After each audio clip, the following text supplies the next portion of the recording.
जय हिंद दोस्तों। Previous lecture में हम लोग application of centre of mass पे डिफरेंट टाइप का क्वेश्चन कर रहे थे। यानी जितना भी क्वेश्चन आपको आईटी जेईई नीट में या फिर किसी मॉड्यूल में देखने को मिलेगा, हर एक वैरायटी को सॉल्व करने का जो एक तरीका होता है, एक मेथड जो होता है, हम लोग उसको कैलकुलेट कर रहे थे, है ना, उसको देख रहे थे। इसके अंदर हम लोग ये चीज देखा था लास्ट लेक्चर में कि अगर सपोज मान लेते हैं कि हमारे पास कोई दो ब्लॉक है ना, वो दोनों ब्लॉक स्प्रिंग से क्या है, अटैच है।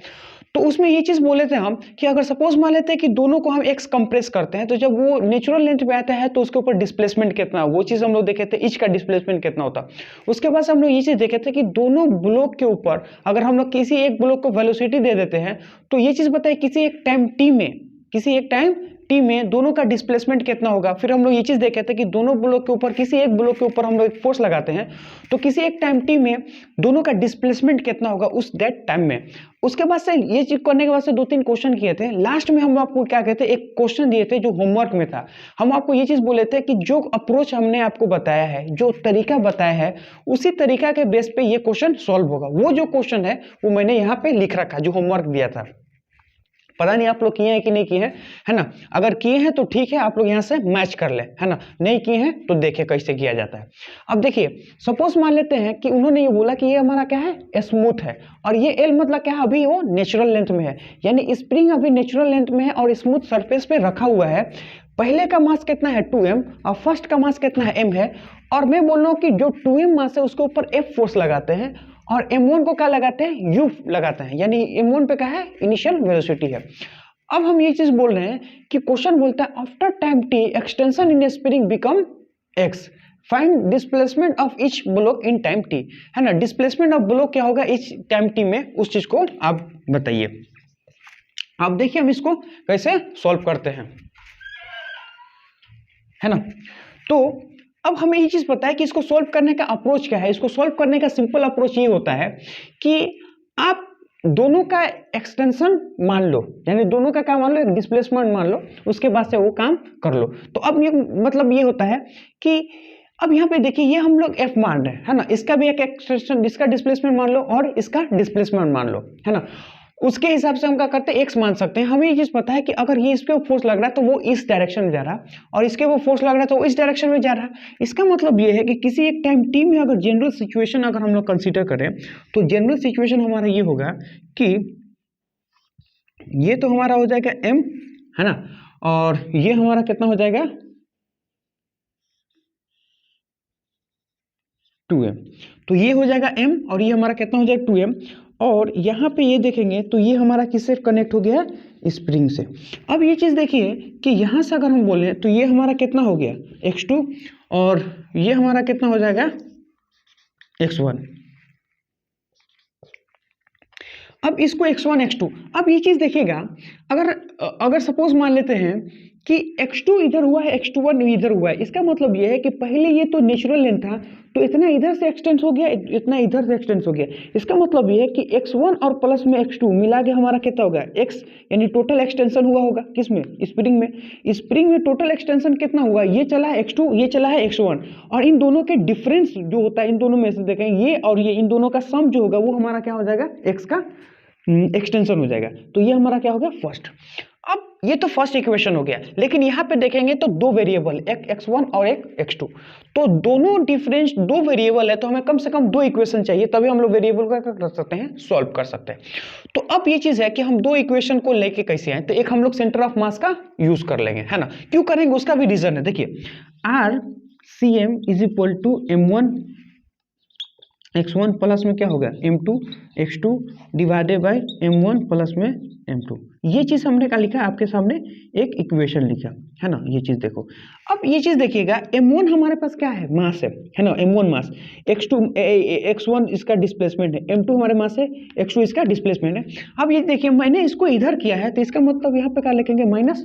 माइनस का मतलब क्या है कि डिस्प्लेसमेंट हमारा क्या है, इस साइड में है। तो अब हम ये चीज बोलेंगे कि इसमें हम लोग ये चीज बोलेंगे, इसमें हम लोग लगाना चाह रहे हैं। अब क्या लगाएंगे? सेंटर ऑफ मास का फॉर्मूला, क्योंकि देखिए ये हम लोग निकाल सकते हैं, ये पता है, ये पता है, ये पता है, ये पता है, ये सब पता है, ये हमें नहीं पता है, लेकिन हम इसको निकाल सकते हैं, है ना। अब उसका वैल्यू अगर हम यहाँ लाके पुट करेंगे तो एक इक्वेशन ये, दूसरा इक्वेशन ये, दो इक्वेशन, दो वेरिएबल सॉल्व कर लेंगे। तो सबसे पहले बात कि आरसीएम निकालेंगे कैसे।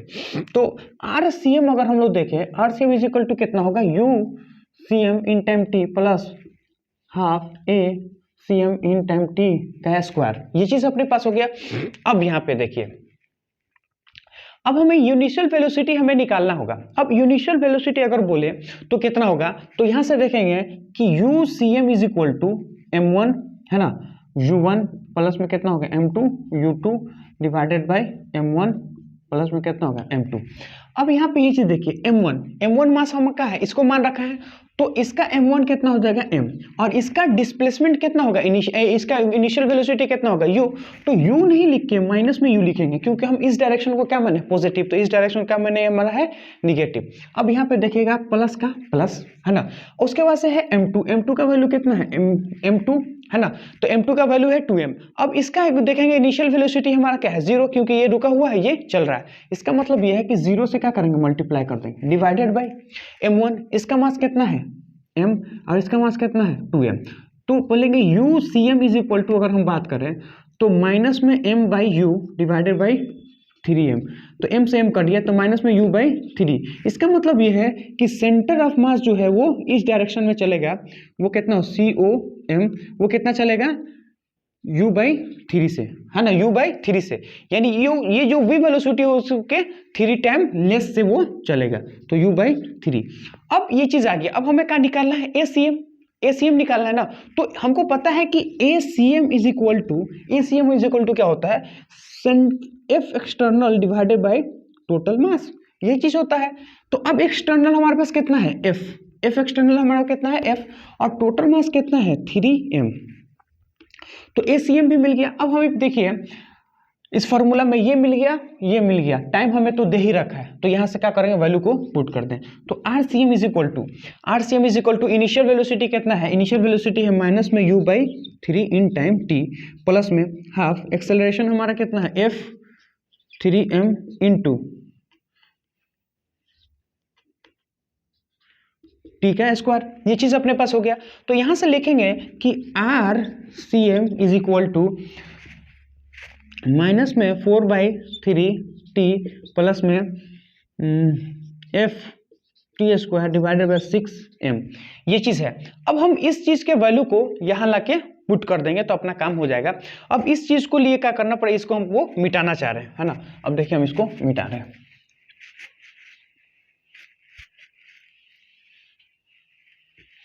है ना, ये चीज देखिए।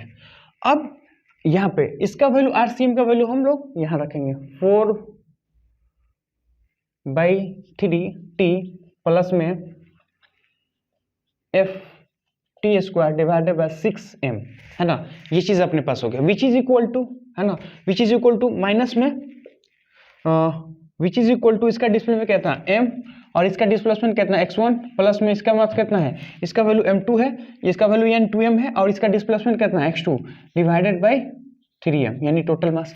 अब यहाँ पे देखिएगा मास से मास हमारा क्या होगा कट जाएगा, और 3 को यहाँ से हम लोग कट कर देंगे, तो माइनस में ut प्लस में कितना होगा f t स्क्वायर, और 3 कट जाएगा तो कितना बचेगा 2m, कितना बचेगा 2m, which is equal to minus में x1 प्लस में कितना होगा 2x2। अब यहाँ से ये चीज देखिए, ये हमारे पास क्या है कि अब यहाँ से हम लोग क्या करेंगे, ये हमारा xy है और ये हमारा सेकंड इक्वेशन, ये है फर्स्ट इक्वेशन, ये है सेकंड इक्वेशन। अब इन दोनों इक्वेशन से आप लोग क्या कर सकते हैं, x1 और x2 फाइंड आउट कर सकते हैं, है ना। तो ये चीज अपना आपके ऊपर हम छोड़ रहे हैं कि दो इक्वेशन बना के आपको दे दिए हैं, और ये दो इक्वेशन से आप लोग वैल्यू निकाल सकते हैं। अब देखिए मेन जो चीज होता है ना, मेन फिजिक्स में अप्रोच होता है कि आखिर किसी भी क्वेश्चन को करने का क्या तरीका है ना, मेन वो चीज हमको सीखना है। तो अब तो वो चीज हम आपको बता दी है, इसके हिसाब से हो जाएगा। अब हम लोग क्या पढ़ने वाले हैं कि मोमेंटम कंजर्वेशन पढ़ने वाले, लेकिन उससे पहले भी एक अच्छा क्वेश्चन है, उस चीज को देखिए। क्वेश्चन तो ज्यादा हो जा रहा है, लेकिन वो बहुत अच्छा, मतलब कि बहुत अच्छा हमको लगता है उसको क्वेश्चन को देखने में, थोड़ा सा ट्रिकी है ना, इसलिए सोच रहे हैं आपको हम बताएं। अब देखिए वो क्वेश्चन क्या बोलता है वो, तो क्वेश्चन है कि सपोज मान लेते हैं ये वाल है और कुछ ये वाल है ना, और यहां से देखेंगे तो ये हमारा क्या है, एक रड है।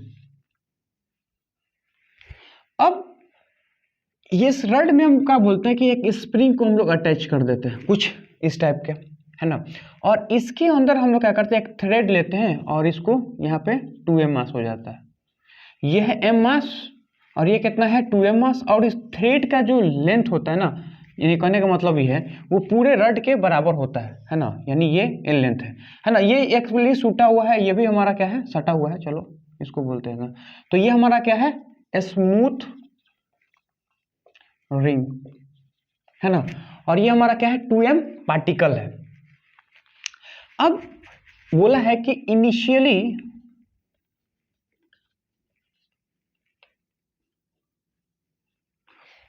System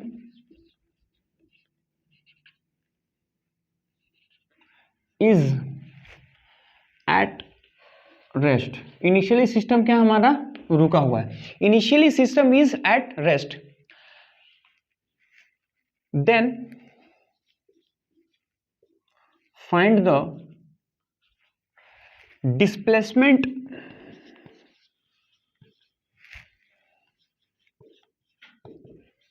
of 2m particle, displacement of 2m particle when a string make a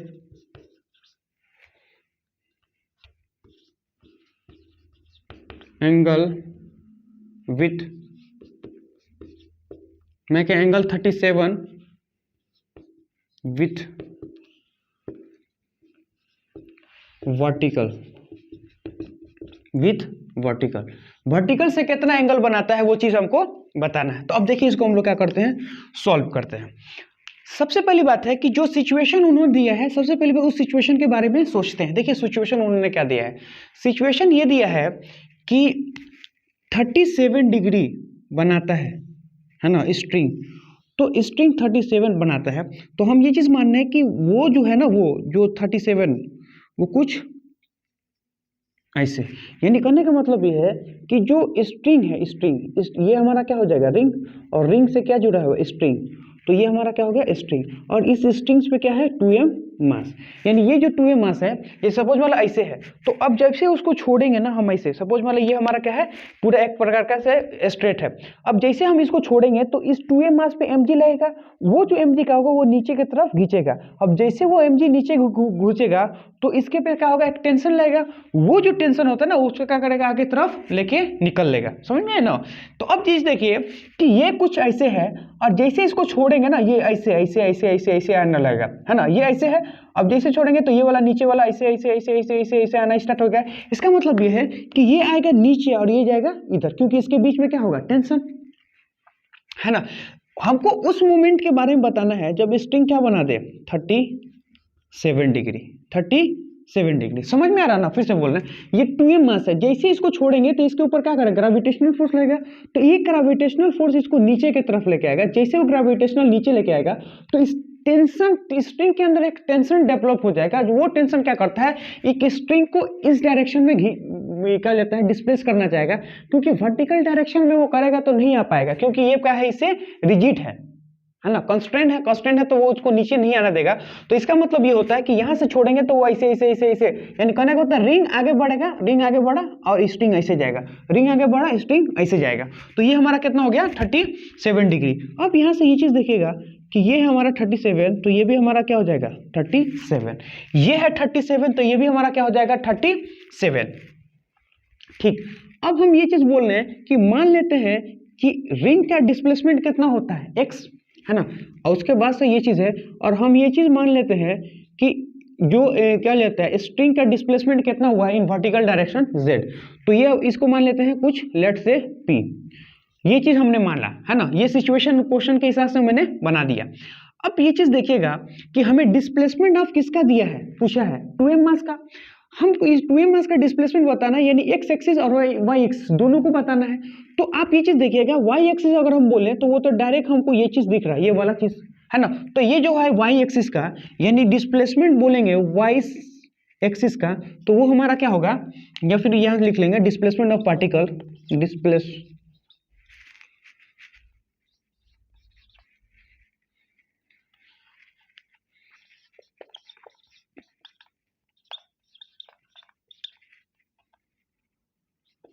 displacement of particle in Y direction, वो कितना होगा वो चीज देखिए। तो हमें पता है कि y डायरेक्शन का डिस्प्लेसमेंट अगर हमको निकालेंगे तो ये हमारा क्या है, y है। तो अब ये हमारा क्या है, अगर देखेंगे तो ये 37 डिग्री है। तो 37 डिग्री की अगर बात करें तो हमको ये क्या हमारा, ये है हमारा बेस हो गया ना। ये कितना है साइन, अगर मैं बोलूँगा 37 डिग्री है तो उसके सामने वाला क्या होता है, परपेंडिकुलर, ये हमारा क्या होता है, बेस होता है। इसका मतलब अगर हम साइन निकालेंगे तो दिस डिवाइडेड बाय दिस होगा, है ना, दिस डिवाइडेड बाय दिस। लेकिन ये हम थोड़ी नहीं, हमको तो ये चाहिए, तो हम लोग लिखेंगे cos 37 डिग्री, यानी ये हमारा क्या हो जाएगा y डिवाइडेड बाय, अगर बोले तो इसके सामने वाला ये हमारा कितना है, l लेंथ का, ये हमारा कितना है, l लेंथ का, यानी ये कितना l लेंथ। तो 37 cos 37 डिग्री का वैल्यू जो होता है 4/5 होता है, यानी y बाई l हो जाएगा, y बाई l। तो यहाँ से देखेंगे y इज इक्वल टू हमारा कितना हो जाएगा, 4/5l, ये चीज हमारे पास हो गया। अब यहाँ से हम लोग क्या निकालेंगे, अब निकालेंगे हम लोग, तो अब ये चीज देखिए, तो फर्स्ट ट्रिक है, तो y एक्सिस हमारा निकल गया। अब हमें क्या निकालना है, x एक्सिस। अब देखिए हम लोग x एक्सिस कैसे निकालते हैं, तो देखिए, तो हमें z निकालना है बेसिकली, है ना, डिस्प्लेसमेंट ऑफ द क्या लेता है इसको 2m मास का, तो z निकालना है। एक इक्वेशन आपके सामने लिख रहे हैं, देखिए आप लोग समझ पा रहे कि नहीं, z plus p plus x is equal to कितना हो जाएगा, l, है ना, यानी z plus p plus x is equal to कितना हो जाएगा, l। ये हमारा क्या हो गया, ये हमारा हो गया डिस्प्लेसमेंट। अब ये चीज तो हमारे पास पता चल गया कि z plus p plus x is equal to कितना हो गया, l। अब ये चीज देखिएगा कि हमें तो अगर पता है ना, ये पता है ना, ये पता है ना, ये पता है, तीनों चीज हमें पता ना है, लेकिन इक्वेशन हमारे पास एक है। तो देखिए एक इक्वेशन हम आपके सामने बनाते हैं, क्या बनाते हैं कि साइन थीटा साइन 37 डिग्री। अब देख साइन 37 डिग्री अगर तुम देखेगा तो ये हमारा कितना है, P, और ये हमारा कितना है, L। तो आपके हिसाब से क्या होता है, ये P होता है, ये कितना होता है, L होता है। इसका मतलब है कि P बाई L, तो इसको बोलेंगे तो कितना होता है, 3/5 is equal to P by L। इसका मतलब है कि P इज इक्वल टू हमारा कितना होगा, 3/5L, 3/5L। ये चीज हमारे पास P हो गया। तो अब हमें ये पता है, यहाँ तो P हमारा बात हो गया, लेकिन x और z चाहिए, दो वेरिएबल है। तो अब हम लोग क्या करेंगे, एक चीज हमको पता है कि देखिए in horizontal direction there is no external force. अब एक्सटर्नल फोर्स क्यों नहीं है, क्योंकि देखिए अगर मैं बोलूंगा string is a internal force, यानी कहे मैं बोल कि 2m मास और रिंग दोनों को एज ए सिस्टम मान ले, 2m मास को और रिंग को दोनों को एज ए सिस्टम मान ले, तो रिंग और 2m मास दोनों हमारे पास क्या हो जाएंगे, एज ए सिस्टम। तो सिस्टम का अगर बात बोले तो जो स्ट्रिंग होता है वो सिस्टम के अंदर आ गया, यानी स्ट्रिंग का जो फोर्स है वो हमारा क्या हो जाएगा, इंटरनल फोर्स। तो इंटरनल फोर्स जो होता है ना, इंटरनल फोर्स जो होता है वो सेंटर ऑफ मास पे कोई फर्क नहीं पड़ता है। इसका मतलब ये है कि एक्सटर्नल फोर्स हमारे पास एक्सटर्नल 0 इन हॉरिजॉन्टल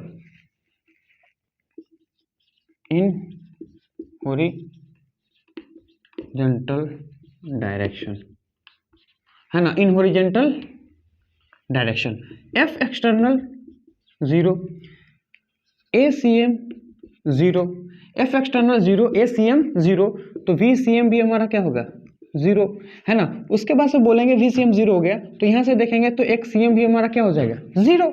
इसका मतलब है कि यहाँ से अगर हम लोग देखें कि अगर XCM निकालना चाहें तो हम क्या होगा, M1 मास X1 मास प्लस में कितना हो गया, M2 मास और कितना हो गया, X2 mass divided by M1 plus में क्या हो गया, M2। अब यहाँ पे M1 देखेंगे तो हमारे पास क्या है, रिंग हमारा M है ना, और उसका डिस्प्लेसमेंट कितना है ये हमारा देखेंगे तो x डिस्प्लेसमेंट है, तो यहाँ x लिख लेंगे। उसके बाद से क्या हो गया, M2 हमारा कितना है, 2 मास यानी कि 2m मास, तो लिख लेंगे यहाँ के 2m मास। और इसका डिस्प्लेसमेंट देखेंगे ना तो z डायरेक्शन मतलब ये है, तो आपका डिस्प्लेसमेंट कुछ इस तरह से है, यानी उल्टा डायरेक्शन में, तो इसको हम लोग क्या लिखेंगे, माइनस में z, माइनस में z divided by m plus में कितना होगा m प्लस में 2m। तो यहां से ये चीज देखिएगा कि xm प्लस में कितना होगा माइनस में 2mz डिवाइडेड बाय कितना होगा 3m। तो यहां से देखेंगे तो मास मास मास कट गया, तो यहां से देखेंगे तो x 2z डिवाइडेड बाय हमारे पास कितना आ गया 3m। तो ये एक चीज हमारे पास RCM का, यानी अगर मैं बोलूंगे तो XCM हमारे पास आ गया। तो ये हमारा क्या हो गया XCM। और XCM किसके बराबर होगा 0 के, क्योंकि इस डायरेक्शन में क्या है कोई फोर्स नहीं, यानी XCM किसके बराबर है 0 के, यानी कि x इज इक्वल टू बोले तो 2z, x is equal to कितना होगा 2z। अब ये चीज देखिएगा कि x is equal to 2z है हमारा, है ना। तो डिस्प्लेसमेंट अगर मैं बोले x is equal to death, तो यहाँ पे ये चीज देखिएगा अब इन दोनों के बीच में रिलेशन मिल गया। तो अब यहाँ से देखिए हम इसको आपके सामने लिख रहे हैं, ये देखिए z हमें चाहिए। अब p, तो p की जगह पे हम लोग क्या रख सकते हैं 3l/5, है ना। अब x के जगह पे क्या रखेंगे कि 2z रख देते हैं, हमारे पास 2z which is equal to हमारा कितना हो गया l। अब ये कितना 2, ये कितना हो गया 3z प्लस में कितना होगा 3l/5 which is equal to l। अब इसको इधर फेंक देंगे तो 3z प्लस में कितना हो जाएगा 3z is equal to l minus में कितना होगा 3l/5 इज इक्वल टू, अगर मैं बोलूँगा ये कितना होगा 5, तो ये कितना होगा 5l माइनस में कितना होगा 3l, तो वो हमारे पास कितना हो गया 2l divided by 5, 2l divided by 5। इसका मतलब ये है 2l डिवाइडेड बाई 5, और ये चीज देखिए 5 2l बाई 5, ये कितना होगा 3z यहाँ बचा हुआ है, तो z इज इक्वल टू हमारा कितना होगा 2l/15, 2l/15। तो z का वैल्यू कितना होगा 2l/15। इसका मतलब अगर x भी आपसे पूछे तो 2 इंटू, अगर मैं बोलूंगा 2 इंटू कितना हो गया 2l डिवाइडेड बाई 15, यानी कितना होगा 4l/15, ये हमारे पास हो गया, है ना। तो इस टाइप का अगर क्वेश्चन आए तो आप लोग कर सकते हो, देख रहे हो, है ना। इसमें थोड़ा सा ट्रिकी ये था कि हम लोग में इसमें देखेंगे तो किसी एक डायरेक्शन में, यानी सिर्फ एक्स एक्सिस में क्या है सेंटर ऑफ मास का फोर्स 0 है, पर वर्टिकल में फोर्स 0 नहीं है, इसलिए क्योंकि mg का फोर्स है। अब mg का फोर्स क्या करता है इन वर्टिकल डायरेक्शन में सेंटर ऑफ मास का को डिस्प्लेस कर देता है, लेकिन हॉरिजॉन्टल डायरेक्शन में कोई फोर्स नहीं है ना। अब चूंकि ये इसलिए आ रहा क्योंकि यहाँ पे टेंशन से फोर्स है, और टेंशन फोर्स को हमने क्या माना है इंटरनल फोर्स। तो ये चीज आपका क्वेश्चन है। अब हम लोग क्या करेंगे, आज का जो लेक्चर का जो मुद्दा है, मेन मुद्दा है मोमेंटम कंजर्वेशन। तो आज हम लोग पढ़ने वाले हैं मोमेंटम कंजर्वेशन, यानी आज हम लोग ये चीज देखेंगे कि मोमेंटम कंजर्वेशन आखिर होता क्या है, उस पर हम लोग चर्चा करने वाले हैं। तो अगला हेडिंग आप लोग डालिएगा मोमेंटम कंजर्वेशन। लेकिन एक मिनट से कि मोमेंटम कंजर्वेशन को पढ़ने से पहले, है ना, हम लोग को एक मोमेंटम के बारे में पढ़ लेते हैं, है ना। आखिर मोमेंटम है क्या, तब हम उसके कंजर्वेशन के बारे में पढ़ेंगे। मतलब कहने का मतलब है कि एनर्जी कंजर्वेशन तो हमको पता है, लेकिन हमको पहले एनर्जी पता था तब तो हम एनर्जी कंजर्वेशन सीखे हैं। इसका मतलब यह है कि सबसे पहले हमें ये चीज पता करना होगा कि मोमेंटम आखिर होता क्या है ना। अब जो तुम लोग भी पता है कि मोमेंटम क्या होता है, तुम लोग भी जानते हो मोमेंटम क्या होता है। अब वो चीज देखिए मोमेंटम, है ना, तो लिखते हैं। सबसे पहली बात है कि हैशटैग डाल लेते हैं, ये थोड़ा बेहतर है। अब मैं लिखूंगा momentum, momentum of A particle, momentum of A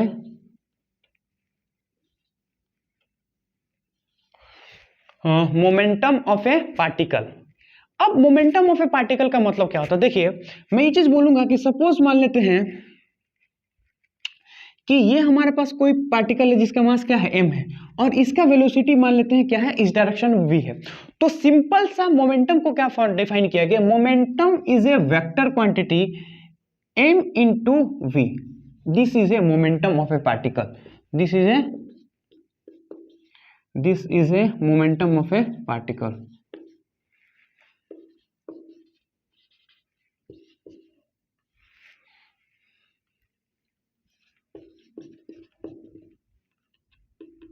momentum of A particle ये चीज है।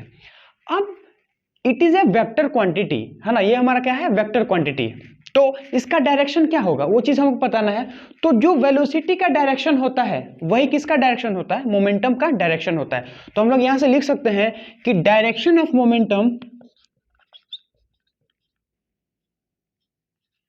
Direction of momentum in the direction of velocity, in the direction of velocity, in the direction of velocity, velocity के direction को ही क्या बोलते हैं, momentum का direction होगा।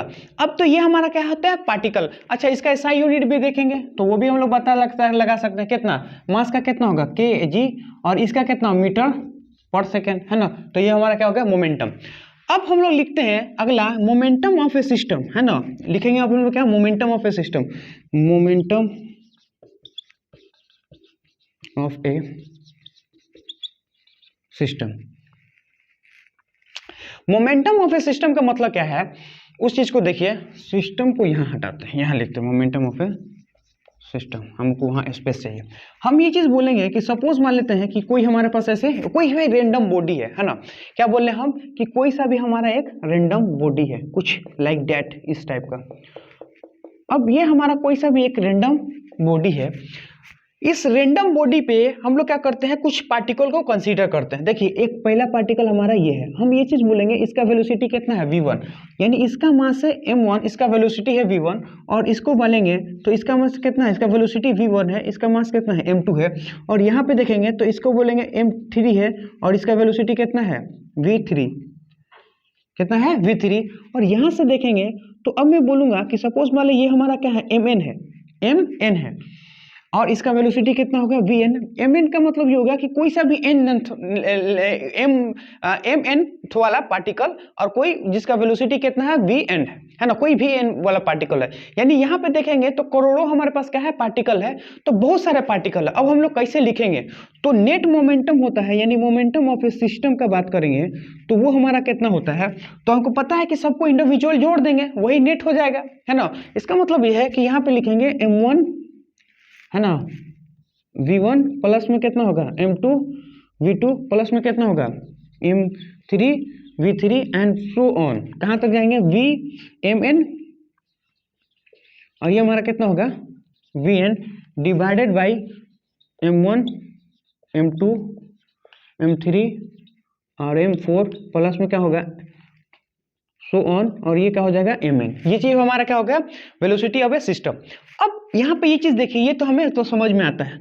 अब हमें इसमें कुछ नहीं, ये चीज नहीं होगा, है ना, सॉरी, ये तो सेंटर ऑफ मास का भी वही चल रहा है ना। यहाँ पे ये हमारा क्या हो गया, नेट मोमेंटम हो गया, है ना, m1 v1 प्लस में m2 v2 m3 plus v3। अब हम क्या बोलते हैं, यहाँ पे चीज देखिए, ये चीज अपने पास है। अब हम ये चीज बोलते हैं कि इसको क्या करते हैं कि टोटल मास से डिवाइड करते हैं, है ना, m टोटल, m सिस्टम, है ना, m सिस्टम से डिवाइड, और इसी से हम क्या करते हैं, m सिस्टम से मल्टीप्लाई कर लेते हैं, है ना। कुछ इसको थोड़ा सा, है ना, m सिस्टम से मल्टीप्लाई करते हैं। अब ये चीज देखिए कि m सिस्टम से यानी टोटल मास से मल्टीप्लाई, टोटल मास से क्या करेंगे, डिवाइड।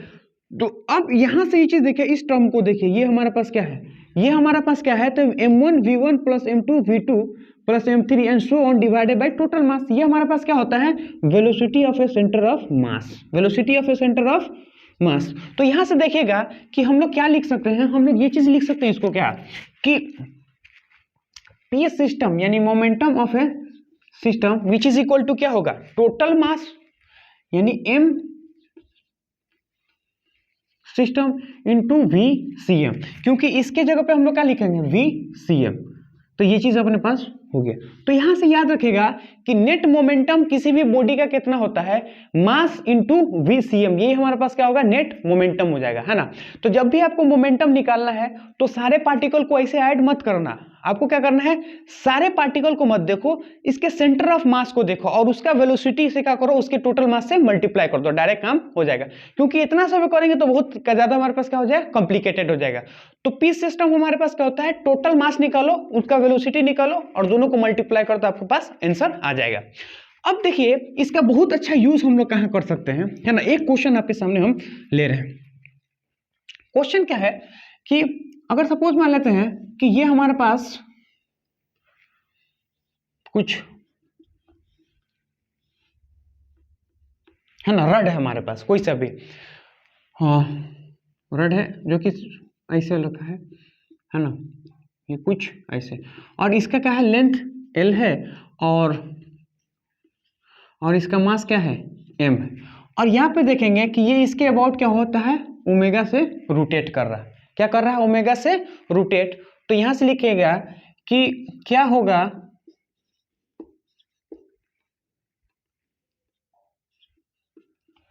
रड का मोमेंटम,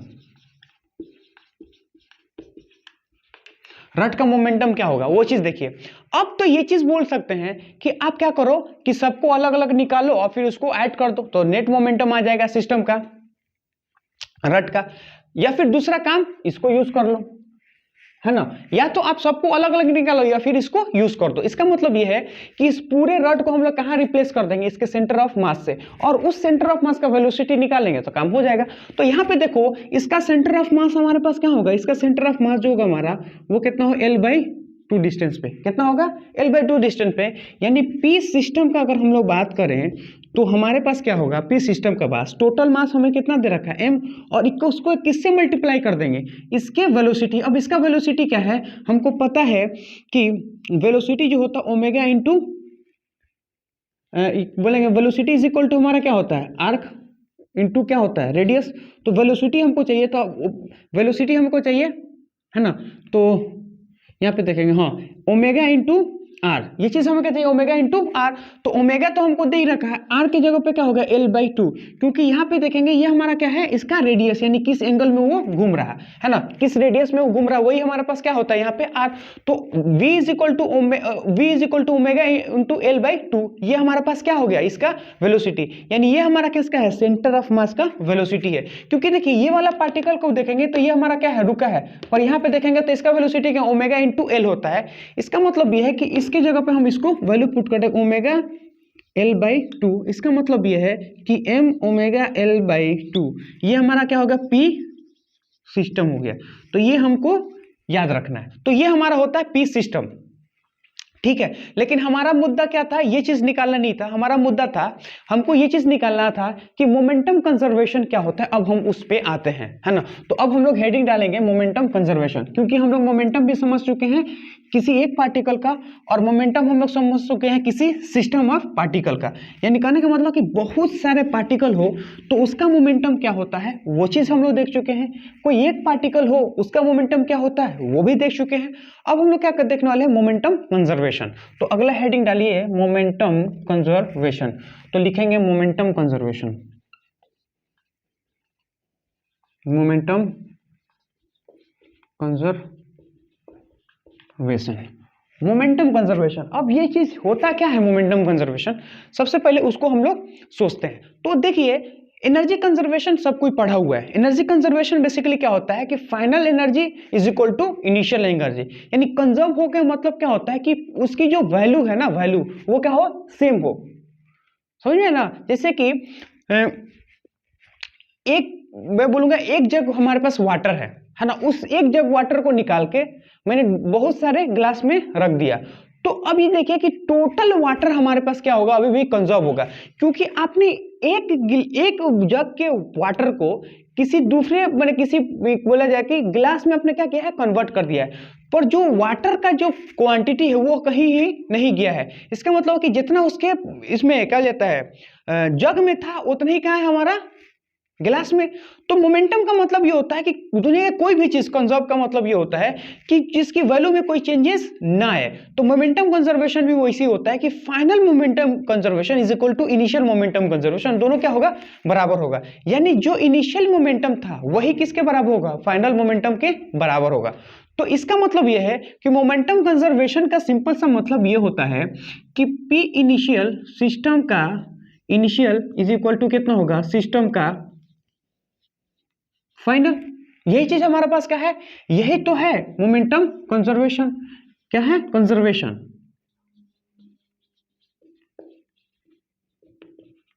यानी यह क्या होगा, पी कंजर्वेशन यानी मोमेंटम कंजर्वेशन। अब ये चीज देखिए, तो ये हमारा पास हो गया कंजर्वेशन। अब आखिर कंजर्वेशन होता क्या है, अन्य कैसे होता है, ये चीज देखिए। तो इसको हम लोग ये चीज देख सकते हैं कि मोमेंटम कंजर्वेशन के लिए आखिर मोमेंटम का अगर हम लोग बात करें तो वो हमारे पास क्या होता है, मास, है ना। तो पी सिस्टम का बात करेंगे तो मास क्या होगा, सिस्टम का mass into v c m, ये हमारे पास क्या है, क्या मोमेंटम। अब यह पीछे देखिए, मोमेंटम का चेंज ना हो तो मास तो कभी क्या होगा, चेंज होगा नहीं होगा, ये तो हमारे लिए क्या होगा, कांस्टेंट होगा। लेकिन ये हमारे पास क्या हो सकता है, चेंज होता है ना। मास कभी चेंज नहीं होगा। अब मास को हम लोग ज्यादा जोर से दौड़ाएंगे तो उसकी स्पीड बढ़ जाएगा, है ना, उसको कम करेंगे तो स्पीड घट जाएगा। इसका मतलब ये क्या है, ये होता है हमारा चेंज। अब सोचिए कि अगर हम लोग इसको कांस्टेंट कर दें, इसको भी कांस्टेंट कर दें तो क्या होगा, ये कंजर्व हो जाएगा। इसका मतलब है कि delta v c m is equal to क्या होगा, जीरो। ये कब हो सकता है, ये तब हो सकता है पॉसिबल जब ए सी एम हमारा क्या होगा, जीरो, और ये तब हो सकता है जब एफ एक्सटर्नल जीरो हो। इसका मतलब ये है कि आपको मोमेंटम ऑफ द कंजर्व रखना है, यानी सिस्टम का मोमेंटम को कंजर्व रखना है, यानी वी सी एम को कंजर्व रखना है। तो इसको जब कंजर्व रखना है, इसका मतलब ये क्या है, ए सी एम को हमको क्या करना पड़ेगा, जीरो करना पड़ेगा। ये तभी जीरो हो सकता है जब एफ एक्सटर्नल जीरो होगा। समझे कि नहीं समझे। तो यहां से ये चीज पता चलता है कि अब मोमेंटम कंजर्वेशन का मतलब क्या होता है, कि मोमेंटम कंजर्वेशन मतलब होता है जब सिस्टम का, जब क्या होगा, जब सिस्टम के ऊपर एक्सटर्नल फोर्स क्या होगा, जीरो लगता है, तब मोमेंटम कंजर्वेशन होता है। तो इसी चीज को लिखते हैं कि for momentum conservation, for momentum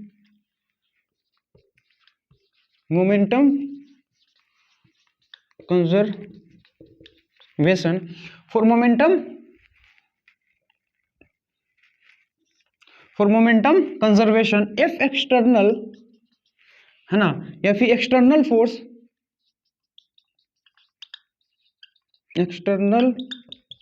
force यानी एफ एक्सटर्नल, है ना, एफ एक्सटर्नल हमारे पास क्या होना चाहिए, for momentum conservation F external should be zero, क्या होना चाहिए, जीरो, है ना। उसके ऊपर मोमेंटम क्या होना चाहिए, जीरो होना चाहिए, क्या, फोर्स। इसलिए क्या होता है, मोमेंटम का कंजर्व हो जाएगा। ये चीज अपने पास है। अब हमारे पास ये आता है कि आखिर इसको हम लोग समझे कि कैसे, है ना, आखिर मोमेंटम कंजर्वेशन जो है इसको कैसे हम लोग समझ सकते हैं। तो देखिए हम लोग कैसे समझते हैं, हम ये चीज बोलेंगे कि सपोज मान लेते हैं कि एक हमारे पास कोई ऐसा कोई हम मान लेते हैं क्या, एक हमारे पास कोई मास है ना, ये क्या है, मास है, और ये अभी रुका हुआ है, रेस्ट पे है। अब ये चीज देखेगा कि यहां पे देखें तो कोई हमारे पास एक्सटर्नल फोर्स नहीं है ना। ये सपोज मान लेते हमारा क्या है, ग्राउंड है। तो अब हम ये चीज देखेंगे कि हमारे पास कोई सा भी एक्सटर्नल फोर्स नहीं है ना। अब कोई एक्सटर्नल फोर्स नहीं है, लेकिन हम ये चीज देखेंगे कि ये हमारा क्या होता है, स्प्लिट हो जाता है, यानी क्या हो जाता है, ब्रेक हो जाता है। अब ये क्या होता है, ब्रेक होता है, जो ये ब्रेक होता है टू इक्वल पार्ट में होता है ना। मैं ये बोलूंगा कि break into equal part, break into equal part, break into equal part, break into equal part, दो इक्वल पार्ट में क्या होता है, ब्रेक हो जाता है। यानी कि इसको अगर हम लोग देखना चाहें तो यहां से देखेंगे तो ये हमारा क्या हो जाएगा,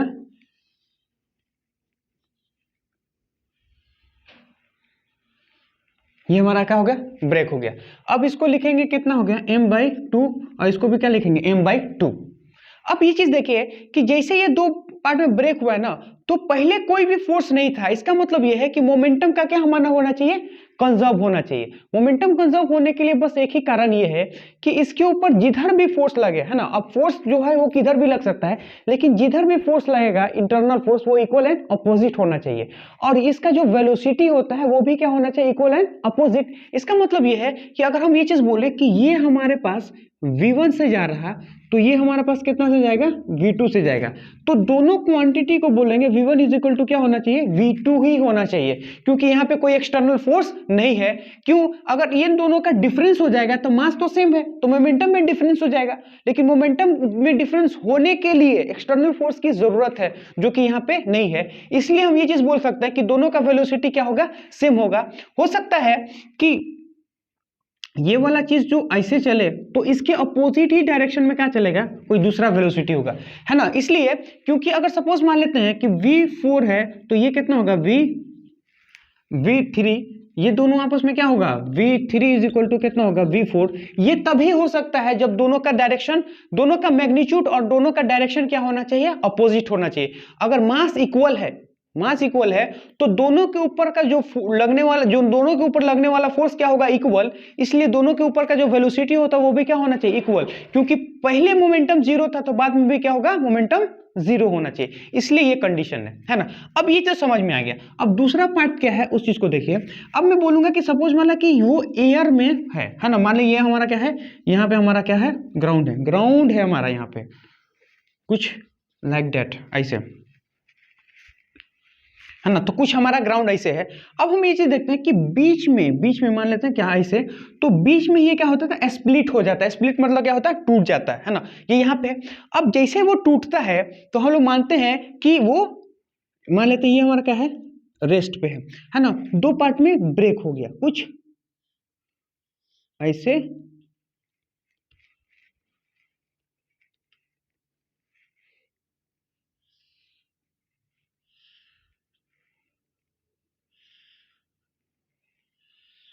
कुछ ऐसे, है ना। तो इसको बोलेंगे M, इसको भी हम लोग क्या बोलेंगे, M। दो पार्ट में क्या होगा, स्प्लिट हो गया, नहीं ब्रेक हो गया। अब यहां से ये चीज देखिएगा कि जैसे दो पार्ट में ब्रेक हुआ है तो हम ये चीज बोलेंगे कि ये हम मान लेते हैं ये इधर जाता है और ये हमारा इधर जाता है, तो इसका वेलोसिटी, हम ये V1 है तो इसका वेलोसिटी क्या होगा, V2।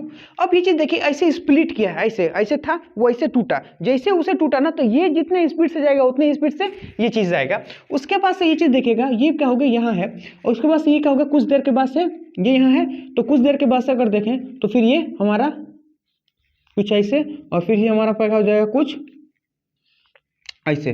तो यहाँ पे देखेंगे ये हमारा क्या, V2, और ये हमारा क्या है, V1। तो यहाँ से देखिए कि जब वो यहाँ से यहाँ ट्रेवल होगा ना तो दोनों का जो डिस्टेंस हो ना वो इक्वली डिस्टेंस चलेगा। क्यों इक्वल डिस्टेंस चलेगा, इसलिए क्योंकि हमको पता है कि सेंटर ऑफ मास इसका यहाँ पे है, और सेंटर ऑफ मास हमेशा उसी डायरेक्शन में मूव करता है जिस डायरेक्शन में क्या होता है, नेट फोर्स होता है। अब यहाँ पे देखिए कि ये हमारा एयर में है तो हॉरिजॉन्टल डायरेक्शन में कोई फोर्स नहीं है। अगर हॉरिजॉन्टल डायरेक्शन में कोई फोर्स नहीं है, इसका मतलब ये है कि मोमेंटम कंजर्व होगा किस डायरेक्शन में, हॉरिजॉन्टल डायरेक्शन में। तो एक्सटर्नल फोर्स क्या होना चाहिए, जीरो।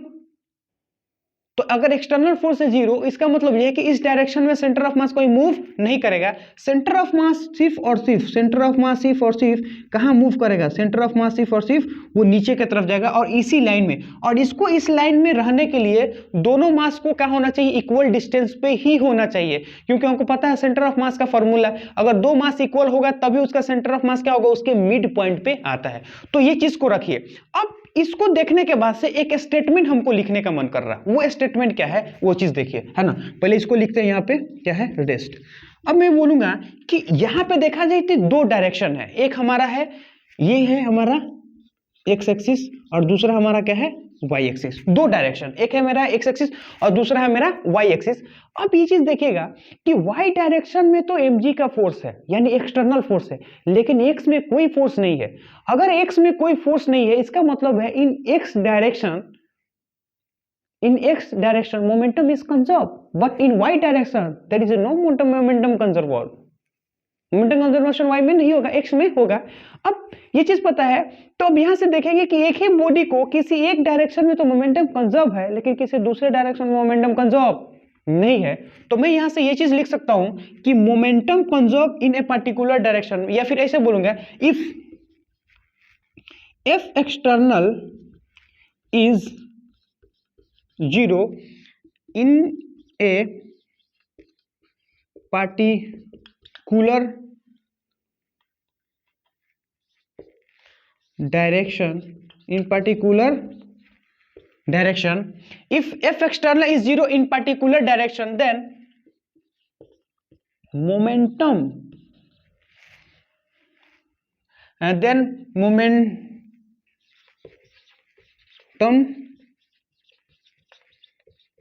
conserve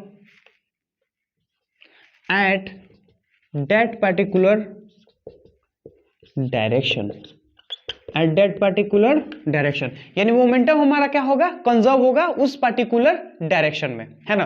तो इस चीज को हम लोग यूज करेंगे और रखेंगे।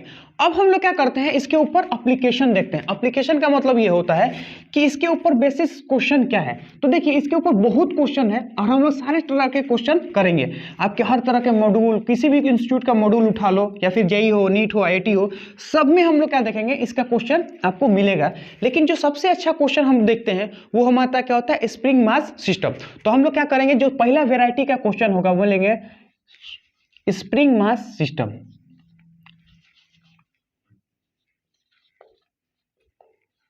स्प्रिंग मास सिस्टम, है ना, स्प्रिंग मास सिस्टम।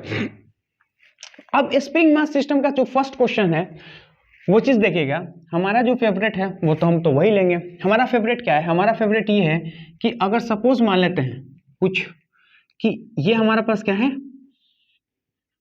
एम मास, और यहां पे देखेंगे ये भी हमारा कितना है, 2m मास। अब उन्होंने ये बोला है कि ये कुछ ऐसे हैं और ये क्या है, एल लेंथ में है, यानी नेचुरल लेंथ में है। और इनिशियल वेलोसिटी हम मान लेते हैं इसको v नॉट दिए हैं, इनिशियल वेलोसिटी पे कितना दिया है इसको, v नॉट दिए हुए हैं। तो मैं ये चीज बोल सकता हूं कि इसको तो मैं बोल रहा हूं क्या है, स्मूथ, और इसको बोलेंगे क्या है, नेचुरल लेंथ। ये हमारा क्या है, एल है, natural length.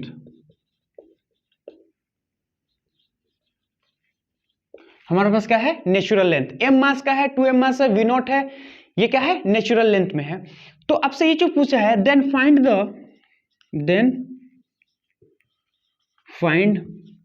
The maximum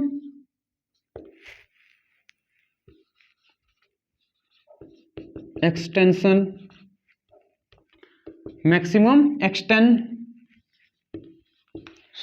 in spring, maximum extension कितना होगा इन स्प्रिंग में, वो चीज हमको निकालना है। अब देखिए इसको हम लोग कैसे निकालते हैं। अब सबसे पहली बात है कि मैक्सिमम एक्सटेंशन, तो सबसे पहली बात है कि आखिर मैक्सिमम एक्सटेंशन आएगा कब, है ना।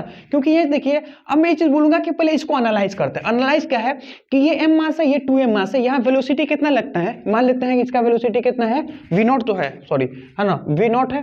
अब ये चीज देखिएगा, v नॉट है तो जैसे ये आगे बढ़ेगा ना, तो इसके बीच में एक एक्सटेंशन होगा। एक्सटेंशन का मतलब खिंचाव होगा, मैंने कहने का मतलब ये ऐसा है।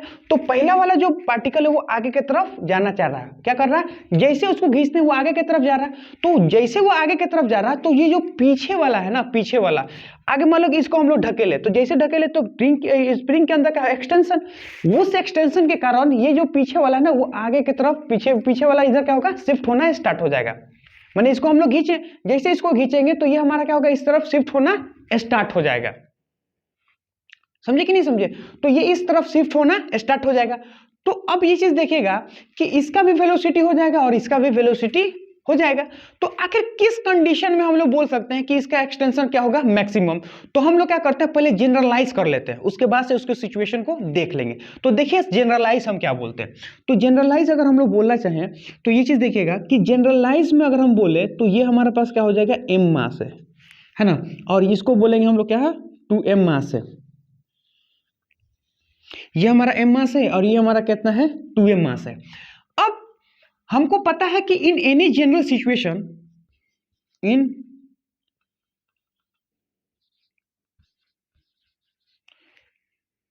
एनी जनरल सिचुएशन,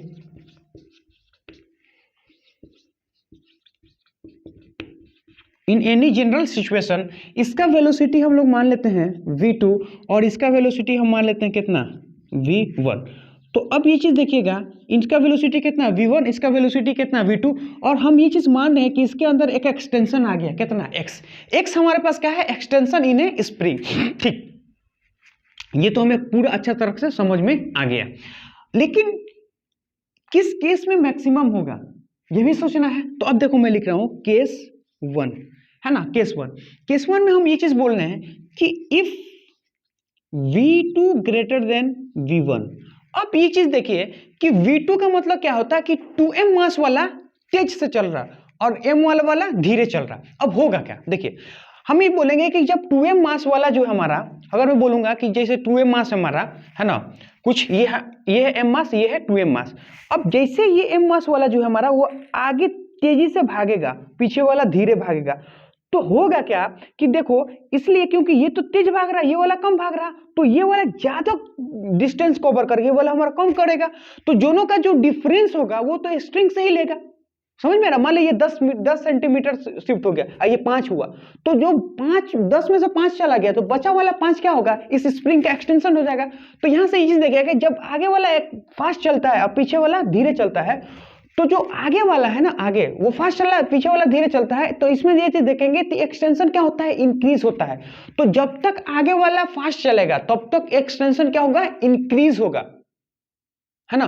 तो यहां से हम लोग लिख लेंगे कि extension is increasing. In this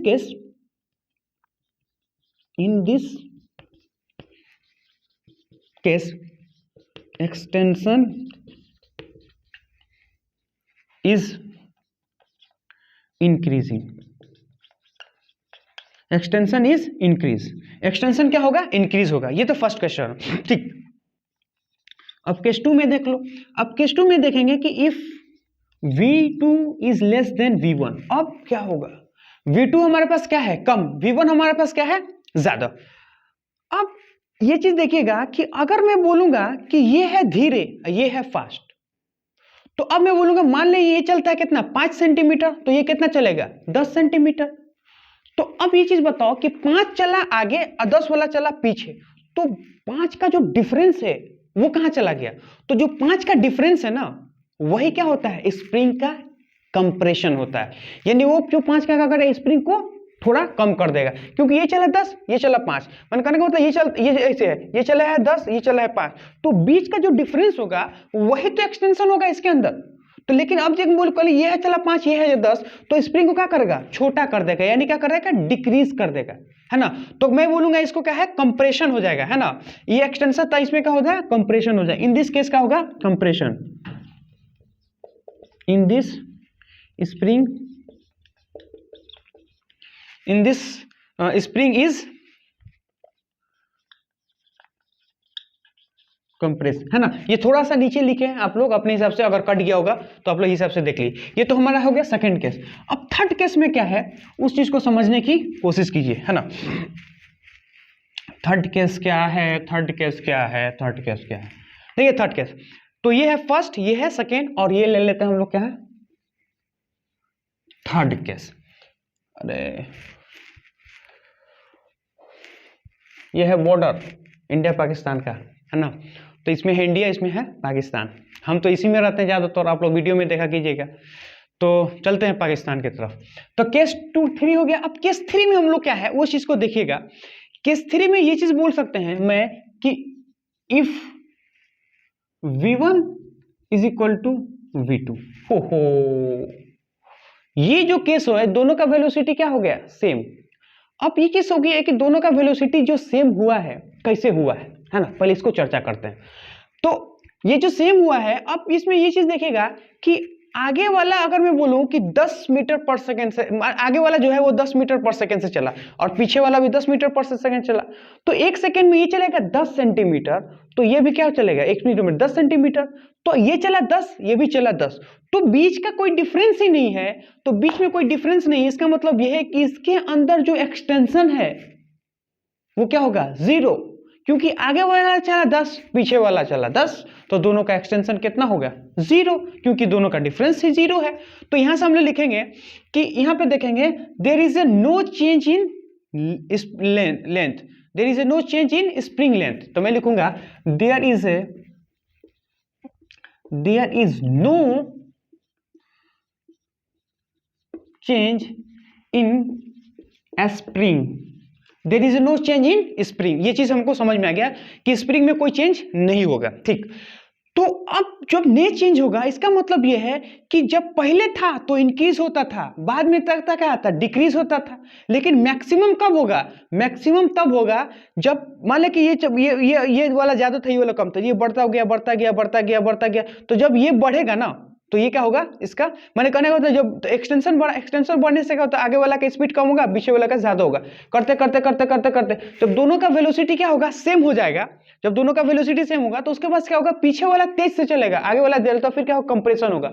यानी जब तक ये फास्ट चलेगा ये धीरे चलेगा तब तक एक्सटेंशन, जब तक ये धीरे चलेगा और ये फास्ट चलेगा तब कंप्रेशन, तो बीच में एक ऐसा पॉइंट आता है जहां पे वो क्या होता है एक्सटेंशन मैक्सिमम होता है।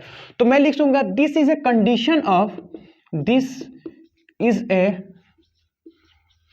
condition of maximum extension,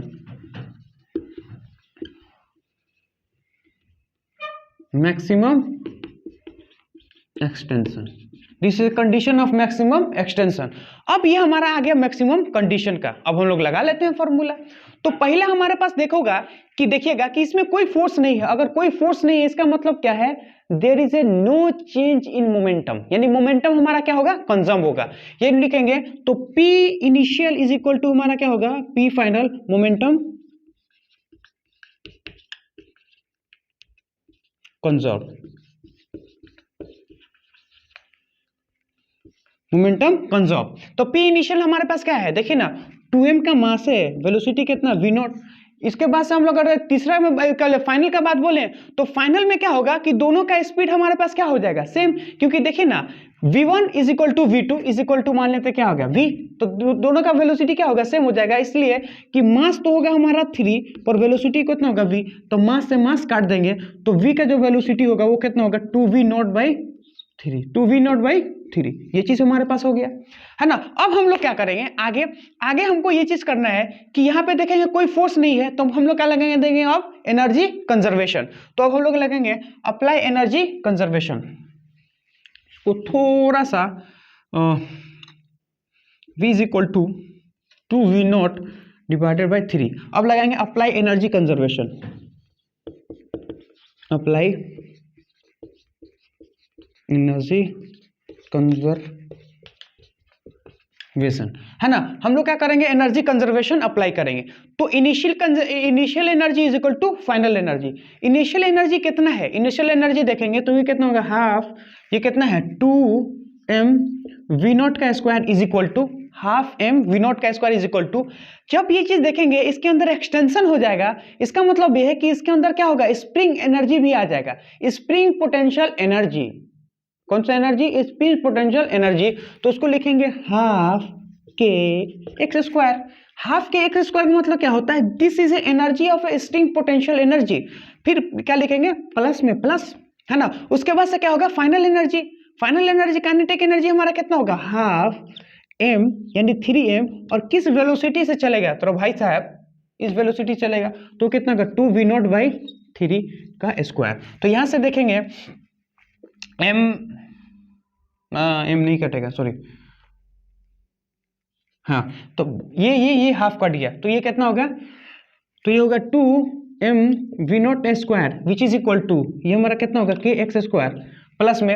अब यहाँ पे ये चीज देखिएगा ये 3 का स्क्वायर है तो एक तो यहाँ से कट जाएगा, तो यहाँ से क्या आएगा ये हो गया m, ये कितना होगा 2 यानी 4v0 यानी क्या होंगे 4m v0 का स्क्वायर डिवाइडेड बाई कितना आ गया 3। तो अब हम लोग क्या करेंगे इसको हम लोग यहाँ भेज देंगे, यहाँ से हम लोग x निकाल लेंगे है ना। तो यहाँ से निकाल ही लेते हैं, कोई आप लोग गड़बड़ा जाएगा तो दिक्कत है, डाउटो होता है ना तुम लोग पे,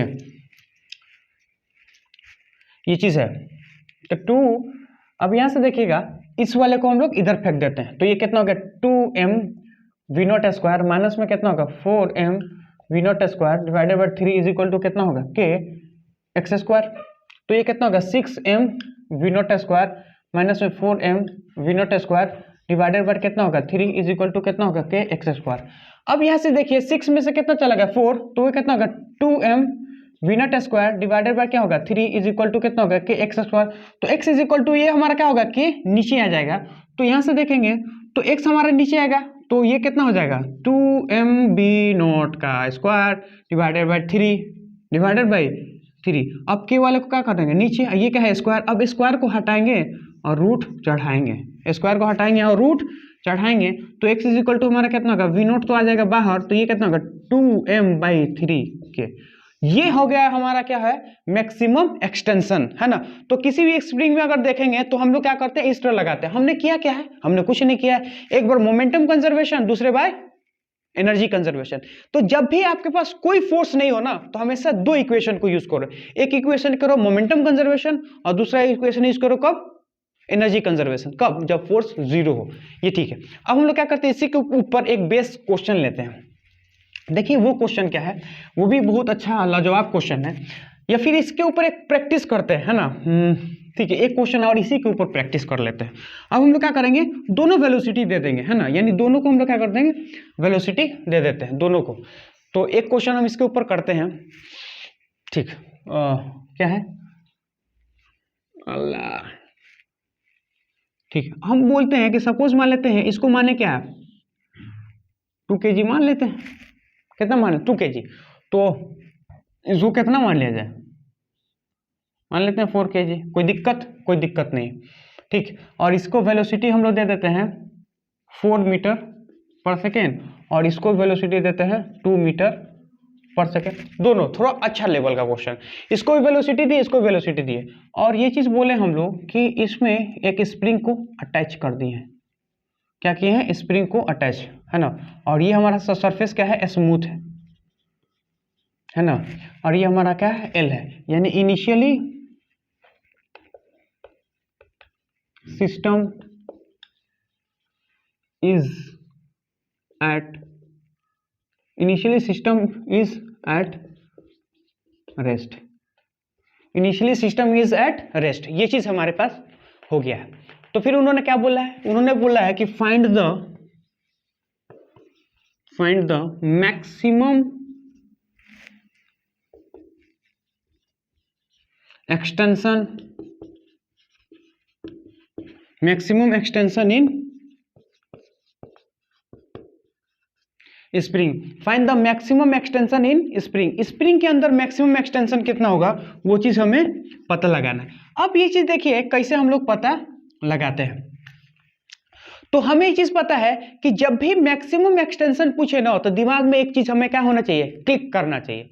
वो क्या क्लिक करना चाहिए, वो ये चीज क्लिक करना चाहिए कि दोनों का वेलोसिटी क्या होगा, सेम। तो हम ये चीज बोलेंगे at maximum extension both move with same velocity, तो मैं लिखूंगा कि at maximum extension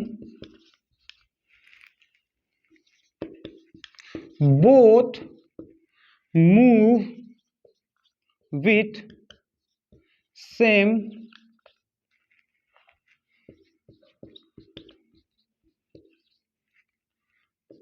velocity, both move with same velocity, दोनों क्या होगा, सेम वेलोसिटी से मूव करेगा। तो ठीक है, बना लेते हैं सिचुएशन हमारे पास क्या है, एक ये है और ये हमारे पास क्या है, एक ये है, ओ ले बाबा, ये हमारे पास के है, स्प्रिंग कांस्टेंट ले से मान लेते, कितना देते, 100 मान लो न्यूटन पर मीटर, है ना, 100 मान लो। तो ये चीज देखिए, ये हमारा क्या होगा, अब पहले कितना था एल, अब कितना हो गया एक्स, एल प्लस एक्स, हमको यही एक्स निकालना है। ये कितना है 4 kg का है और ये हमारा कितना है 2 kg का है, और है कि नहीं है। अब मैं बोलूंगा कि दोनों का वेलोसिटी सेम होने का मतलब ये है कि दोनों का डायरेक्शन भी क्या होना चाहिए, सेम होना चाहिए। ये अब याद रखिए, ऐसा नहीं कि इसका 5 मीटर पर सेकंड से चला तो ये भी 5 मीटर पर सेकंड से चला, लेकिन इधर अपोजिट डायरेक्शन नहीं, दोनों का क्या होना चाहिए, डायरेक्शन भी सेम होना चाहिए। इसका मतलब अगर ये v से चल रहा है तो ये भी क्या होगा, v से चलेगा। तो ये हमारा सिचुएशन है। अब क्या करेंगे, दो इक्वेशन, एनर्जी कंजर्वेशन और मोमेंटम कंजर्वेशन। तो पहले हम लोग क्या करेंगे, एनर्जी कंजर्वेशन, तो मैं ले लेगा पहले मोमेंटम कंजर्वेशन लिखते हैं। तो अब लिखेंगे कि P initial is equal to क्या होगा, P final, P initial is equal to P final. P initial हमारे पास कितना है, तो देखिए ना, P इनिशियल अगर हम बात करें तो कितना होगा 2m इंटू जी, तो हम लोग लिखेंगे क्या है, P initial is equal to P final. तो P इनिशियल हमारे पास कितना है, तो इस डायरेक्शन को हम लोग निगेटिव लिए हैं, तो माइनस में 2 इंटू कितना होगा 2, तो ये कितना होगा माइनस में 4, है ना। ये कितना होगा प्लस में इसका हो गया, और फिर इसको देखेंगे तो कितना होगा 4 इंटू 4, तो ये कितना होगा माइनस में 4, और ये हमारा कितना होगा 60, तो ये हमारा कितना होगा माइनस प्लस में 40, प्लस में 12 है ना। तो यहां से हमारे पास क्या आ गया फाइनल इनिशियल मोमेंटम कितना है 40 है ना। 40 अगर मैं बोलूं तो केजी मीटर पर सेकेंड, ये चीज हमारा हो गया। तो फाइनल कितना होगा उस चीज को देखिए। तो फाइनल का बात अगर हम लोग कर दें तो इनिशियल इज इक्वल टू क्या होगा फाइनल। तो फाइनल का बात बोले तो पी फाइनल अगर हम बात करें तो दोनों का मास क्या है, दोनों का मास कितना है 6, और किस वेलोसिटी से चल रहा है वी वेलोसिटी से, क्योंकि इसका स्पीड तो हमें नहीं पता, तो टोटल मास इंटू वेलोसिटी, तो इसके इज इक्वल टू किसके बराबर होगा, ये हमारा होगा 12 के बराबर। तो 6 को अगर हम लोग काट देंगे तो v इज इक्वल टू कितना होगा 2 मीटर पर सेकेंड से चलेगा। यानी कहने का मतलब है कि जिस समय वो मैक्सिमम एक्सटेंशन पे आएगा उसका वेलोसिटी कितना होगा 2 मीटर पर सेकेंड। तो ये चीज हमारा हो गया v is equal to 2 metre per second, ठीक। तो ये हमारा वेलोसिटी हो गया। अब हमें क्या निकालना है इसका मैक्सिमम एक्सटेंशन। तो हमें पता है कि मोमेंटम कंजर्वेशन के बाद से जो दूसरा इक्वेशन लगाएंगे वो क्या होगा एनर्जी कंजर्वेशन। तो उसमें लगा दें एनर्जी कंजर्वेशन। तो energy conservation, energy energy conservation का मतलब क्या होता है initial energy is equal to final. Initial energy हमारे पास कितना है तो ये होगा हाफ m का वैल्यू कितना है 2, और इसका वेलोसिटी कितना है 4 है ना, हाफ m v स्क्वायर, फिर क्या होगा हाफ m और v का स्क्वायर कितना होगा 4, यानी कितना हो गया 60, विच इज इक्वल टू अगर बोले फाइनल तो पहले एक्सटेंशन क्या था 0, तो फाइनल हमारे पास कितना हो गया हाफ, और कितना है मास हाफ m यानी 6, v का स्क्वायर, v हमारे पास कितना है 4, प्लस में कितना हो गया हाफ, हमको क्या होगा k का वैल्यू हमारे पास कितना है, k का वैल्यू हमारे पास है 100, और इंटू क्या होगा x का स्क्वायर जो हमें को फायदा यानी हमको निकालना है। अब यहाँ पीछे देखो तो यहाँ से इसको कट कट कट कट, ये कितना होगा 8 प्लस में कितना होगा ये, तो ये कितना होगा 64 विच इज इक्वल टू ये कितना होगा 24 प्लस में कितना होगा 100 x का स्क्वायर। तो इसको हम लोग इधर फेंक देंगे तो ये कितना हो जाएगा अगर इसको करेंगे तो 72 है ना, 72 माइनस में 40 इज इक्वल टू कितना हो गया 100 इंटू एक्स स्क्वायर। तो अगर मैं इस चीज को देखूं तो 72 तो ये कितना होगा 48 ये कितना होगा 100 एक्स स्क्वायर, फिर इसको हम लोग काट लेंगे तो ये कितना होगा 2 4 ये कितना होगा 50 एक्स स्क्वायर, फिर इसको काट देंगे तो ये कितना बार में कटेगा ये 1 2 और ये कितना 25 एक्स स्क्वायर, तो x square is equal to कितना का 25 है ना। फिर इसका हम लोग क्या करते हैं स्क्वायर कर देंगे तो ये कितना हो जाएगा, तो इसको अगर हम लोग आगे बोलें तो नीचे वाला कितना हो जाएगा 5, और इसको लिख सकते हैं कितना 4 इंटू 3, तो ये कितना होगा 2 3 डिवाइडेड बाई 5, ये हमारा पास क्या आ गया maximum extension. This is a maximum extension, ये हमारे पास क्या होगा स्प्रिंग के अंदर मैक्सिमम एक्सटेंशन हो जाएगा। तो मैंने एक बार डाटा लेके बताया और एक बार हमने क्या किया ऐसे ही मास के फॉर्म में बता दिया है ना, जो जनरलाइज फॉर्म है।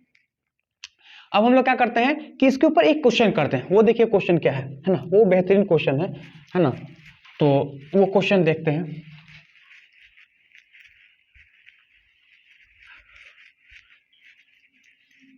वो क्वेश्चन क्या बोलता है, उन्होंने ये जो बोला कि अगर सपोज मान लेते हैं ये हमारे पास एक प्रकार का रड है, तो इसमें बोला उन्होंने कि इसके सपोज मान लेते हैं कि 2m है ना, ये है वर्टिकल, यानी कहने का मतलब ये कि दो हमारे पास क्या है रेल है ये और ये है ना। तो मैं लिखूंगा क्या है कि अभी ये हमारा क्या है L नेचुरल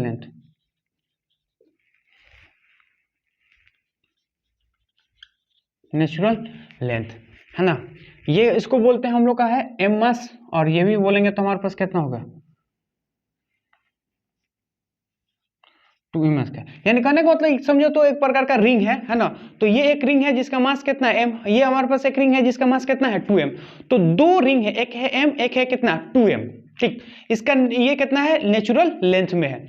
अब उन्होंने बोला है कि ऑल आर द फ्रिक्शनलेस, क्या बोला है all are the frictionless, all are the frictionless, सब हमारे पास क्या है फ्रिक्शनलेस है।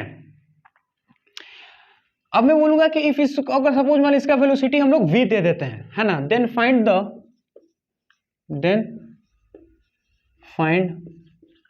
The extension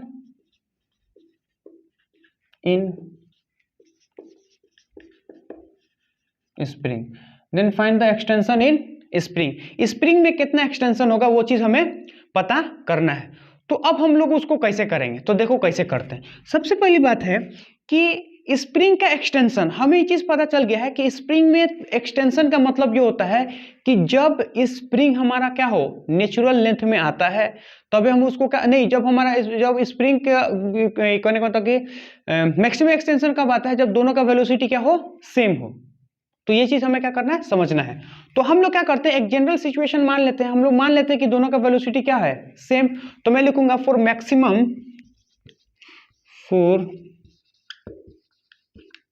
maximum extension in spring is x, है ना। For maximum extension in spring both move with same velocity, both move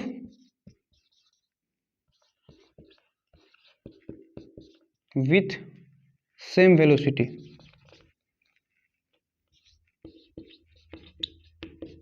both move with same velocity.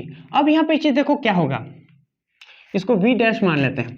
तो हम ये चीज देखेंगे कि अगर सपोज मान लेते हैं ये ऐसे है और ये हमारे पास दो रड है, तो ये हमारा पास कुछ ऐसे है, तो ये हमारा और ये हमारा ऐसे ऐसे। तो अब मैं बोलूँगा मान लेते हैं रिंग यहाँ पे है और ये कुछ ऐसे, तो ये कुछ ऐसे हो गया। यानी कहने का मतलब ये है कि ये हमारा क्या हो जाएगा, एक ring,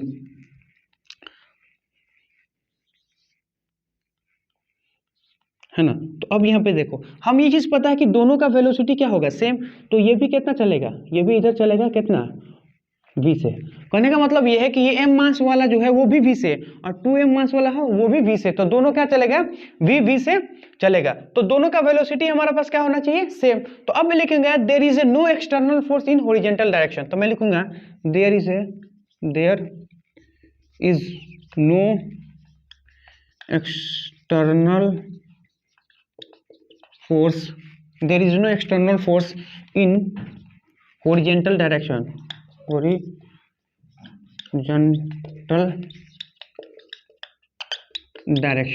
there is no external force in horizontal direction। कोई हॉरिजॉन्टल डायरेक्शन में फोर्स नहीं है। इसका मतलब ये है कि मोमेंटम हमारा क्या होगा, कंजर्व हो जाएगा। मोमेंटम हमारा क्या होगा, कंजर्व हो जाएगा। तो मोमेंटम कंजर्व होने का मतलब है कि P initial is equal to क्या होगा, P फाइनल। तो P इनिशियल हमारा कितना है, मास इंटू वेलोसिटी। और फाइनल का मतलब क्या होता है, फाइनल का मतलब ये हो गया कि दोनों क्या करेगा, सेम वेलोसिटी से चलेगा। तो ये कितना था, इनिशियल हमारा कितना है, mv0 which is equal to हमारे पास कितना होगा, 3 मास है, तो 3m इंटू v।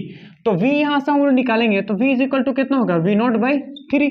ये हमारा क्या होगा, मोमेंटम कंजर्वेशन। अब दूसरे में हमें क्या निकालना है, एनर्जी कंजर्वेशन। तो दूसरे में लिखेंगे क्या, एनर्जी कंजर्वेशन, है ना। दूसरे में क्या लिखेंगे, एनर्जी कंजर्वेशन। एनर्जी कंजर्वेशन का मतलब initial energy is equal to final energy. तो इनिशियल अगर बात करें, इनिशियल का अगर बात करें तो हमारे पास सिर्फ इसके पास एनर्जी है, तो हाफ mv0 का square which is equal to final में। तो फाइनल में देखेंगे तो दोनों का वेलोसिटी क्या हो जाता है, सेम। यानी करेंगे 3m इंटू v का हमारे पास वैल्यू कितना है, देखेंगे तो v0/3 का स्क्वायर प्लस में कितना हो गया, हाफ, है ना, के x का स्क्वायर। ये चीज हमारा क्या हो गया, कट गया, है ना।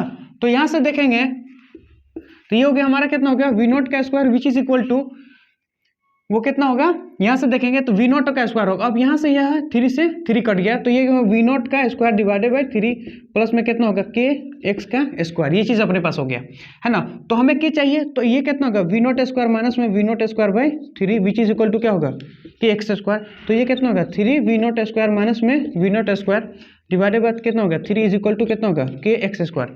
तो यहाँ से ये चीज देखिएगा तो ये हमारे पास कितना होगा 2v0² डिवाइडेड बाय क्या होगा 3, है ना। और फिर के को हम क्या करेंगे नीचे फेंक देंगे, के इज इक्वल टू कितना होगा x²। इसका मतलब ये है कि x² अगर बोलेंगे तो इधर चला जाएगा, यानी स्क्वायर जाएंगे तो क्या होगा रूट के अंदर। तो यहाँ से देखेंगे तो x इज इक्वल टू क्या होगा रूट के अंदर, तो v हमारा क्या होगा बाहर निकल जाएगा, यानी v0 हमारा निकल गया बाहर, विच इज इक्वल टू हमारे पास कितना होगा, हमारे पास होगा 2/3k। ये चीज हमारे पास एक्सटेंशन आ गया। तो इस चीज को हम लोग क्या रखना है, याद रखना है ना। तो आज का लेक्चर हम लोग क्या करते हैं, समाप्त करते हैं। ये हमारे पास m, ये है ना, m m m m m m m हमारा क्या है छोटा है, यहाँ पे m, यहाँ पे भी m और यहाँ पे भी m, तो यहाँ पे भी क्या होगा m, तो यहाँ पे भी क्या होगा m। तो जब इसको करेंगे तो यहाँ पे होगा m, हाँ। तो ये चीज है, तो हम लोग क्या कर सकते हैं कि ऐसे हम लोग कर सकते हैं, ठीक है ना। तो जब भी ऐसा क्वेश्चन आए तो आपको क्या करना है, अगर कोई फोर्स ना रहे तो हमेशा मोमेंटम कंजर्व करना है और एनर्जी कंजर्व करना है, उसके बाद से अपने आप क्या हो जाता है चीजें सॉल्व होना स्टार्ट हो जाएगी। और याद रखना है कि जब भी मैक्सिमम वेलोसिटी का, जब भी मैक्सिमम एक्सटेंशन पूछे तो दोनों का वेलोसिटी क्या होगा सेम होगा। तो आज को लेक्चर करते हैं यहाँ पे समाप्त, है ना। अगर आपको ये कंटेंट अच्छा लग रहा है, यानी जेईई एडवांस लेवल का अगर आपको कंटेंट ठीक लग रहा है तो मेरे चैनल को करें लाइक करें, सब्सक्राइब करें और शेयर करें। जय हिंद, जय भारत।